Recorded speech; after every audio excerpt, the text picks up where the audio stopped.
Hello beautiful people, এখন মূলত যাচ্ছি হচ্ছে রবীন্দ্র জয়ন্তী উপলক্ষে একটা প্রোগ্রাম হচ্ছে। সেখানে মূলত আমার মা ওইখানে গেছে, মাকে পিক আপ করবো, মাকে নিয়ে আবার আরেক জায়গায় যাবো অ্যাকচুয়ালি। হ্যাঁ, এই জন্যই। এর পাশাপাশি আমার মামাতো বোনের জন্মদিনও আজকে, ওইখানেও একটু যেতে হবে।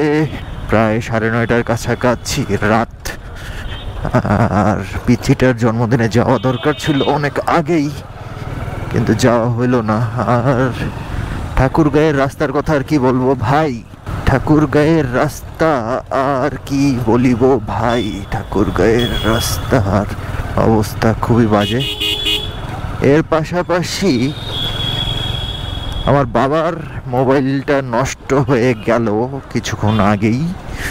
নষ্ট বলতে অন হচ্ছে না, চার্জে দিয়েও অন হচ্ছে না। পরে এই কিছুক্ষণ হইলো মেকারের দোকানে নিয়ে গেছিলাম, তো মেকার বলতেছে যে হচ্ছে এটা ঠিক হবে না, মাদারবোর্ডের প্রবলেম, এটা ঠিক করানো আর হচ্ছে টাকা মানে শুধু শুধু ঢালা হলো একই কথা।